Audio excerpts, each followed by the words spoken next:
paid and they're breaking the contracts, all kinds. Who needs that? You won't get much sleep.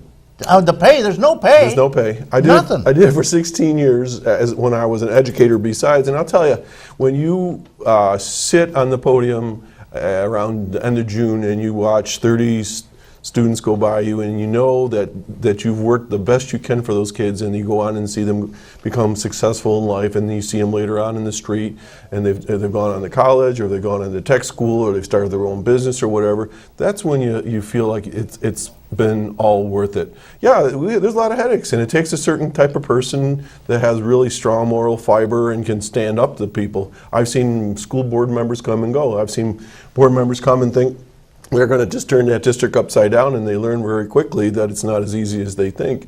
But the ones that hang in there are in there for the long haul very often. Many of the school board members, for instance, in Ripley or Westfield, they're probably 5-10-year veterans and so forth. My buddy Bob Bentley, he's probably close to 20 now over in Ripley, and like I said, 16. But it's one of those things that you just dedicate yourself for, and there's just certain people that's their thing. I served on a school library board combination for many, many years, 16 years.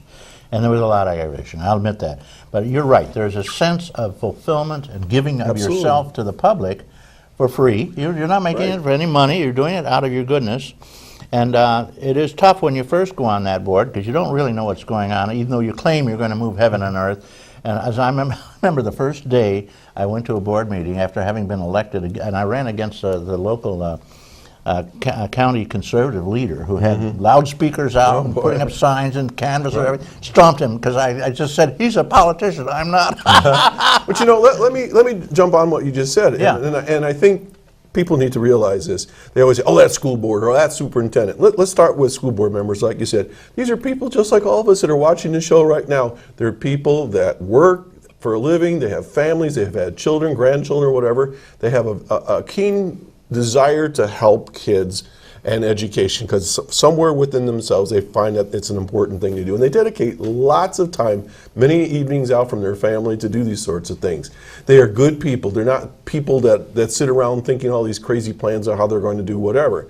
And on the other hand, your superintendents, your school principals and teachers and so forth, every one of us, I can't believe it, anything different than this, we all started out probably in high school or before that we wanted to teach kids, that we wanted to do something really positive, and that we saw that as something important for our country, for our communities. It's a great gift. And so by the time we get to superintendents, we still have all that behind us, but we have to make some of those tough decisions, and then we end up in front of the newspaper, on the radio or whatever, and people are beating you up. All right. Good morning, caller. Thank you for waiting. Good morning, Reed. How are you? I'm doing fine here. I'm eating leeks. Watch this. Here we go. Watch this. And they are delicious. I got a whole plate of them here. Look at these. Look at these guys. My question is more about college. I'm a GCC student, and I know for the degree that I am in education, because I want to be a teacher. God help you. So it's a great profession. for the classes next semester, I know. Some people have to take, the physics and the chemistry and the education courses, but for some reason they scheduled every single one at the same time. And I just find that really, really weird, because, you need to take those courses in that sequence in order to complete your degree in a certain amount of time, but yet they figured they... Guess who else is cutting back? Well, caller, take it from somebody. John and I have both been teachers in the past, in other lives. I found that when I was going through college, the one department that was in total disarray and upheaval and confusion was the educational department. And this is common because they have very little to teach.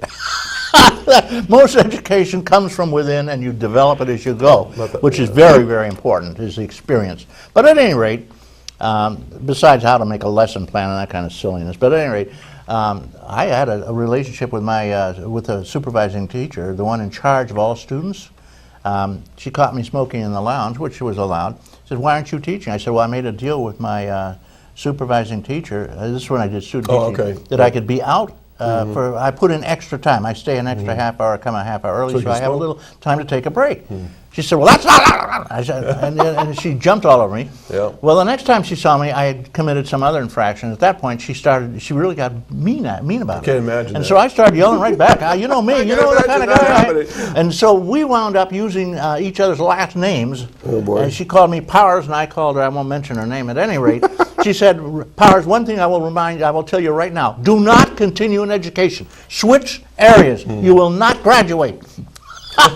So I took off for a month and thought it over and went back. And I said, I don't know what to do. But then just before I went back, somebody announced to me that she had taken leave of absence. You put her over the edge? She had to go out west somewhere to take care of her very ill sister. And a new guy had come in. Oh. And so I went and talked to him, and he said, we'll give it a try. I got an A minus. Okay, but let's get back to the caller's question. All right. And the colleges are in the Total disarray. colleges are in the same situation. They're cutting back. They're reducing the staff, and obviously the schedule is compressing. The same thing happens in schools. All of a sudden, when you have to cut staff, you don't have the opportunity for electives. And if you look at some of our schedules in the schools now, they're not offering those fun things anymore. The things that, not fun, but that make things a little bit more exciting sometimes. The extras, right? Sometimes music. Well, and I'm talking about art, philosophy, extramural events. But those things are getting chopped too. And so the college schedule will get chopped. One last thing I'll leave you with is I know here at Chautauqua Lake they have a TV production class that they just put an addition on and put a TV class in there. But the teachers really don't know how to teach it. I mean, one's an English teacher and one is an art teacher, so it doesn't help when your teachers aren't qualified to teach what they're teaching. So. Well, once again, in certain areas, if the state doesn't require certain certifications, that they can have somebody teach outside of their certification area, and that's perfectly legitimate as long as parents know the certification of those teachers and before their students go into those classes. It's like when you're substitute teaching. More or less. A lot of people don't realize you don't even need a teacher's degree to be a sub.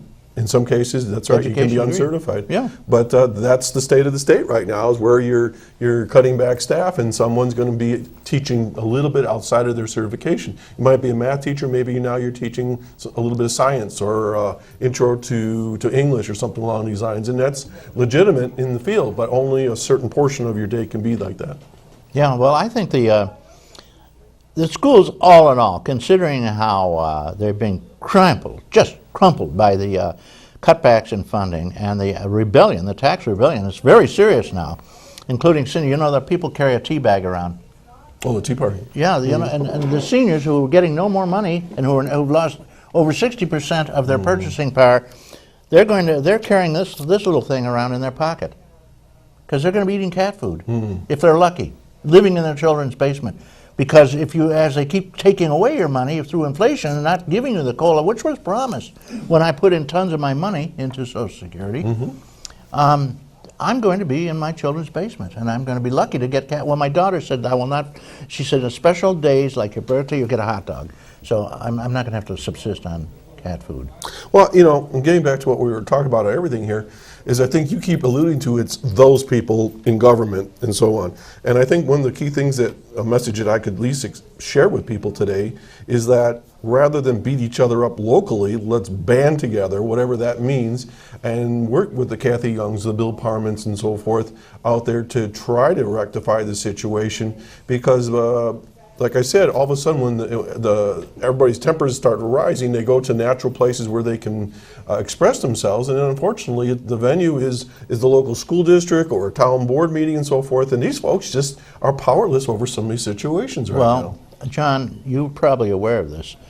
The powerlessness of our local representative, Bill Parment does a good job, I might add, and so does Kathy, she's terrific, Right.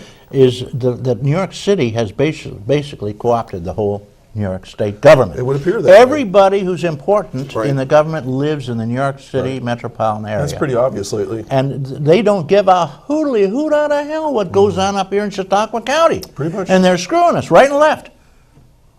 Well, and you were talking about the state aid that we get for schools. Yeah. And if you are really astute to this in the newspapers, every year there's a formula that they'll discuss, and one year it's this, they call it this name or they call it that name. And what they're doing is they're manipulating the formula of how the monies will shift across the state.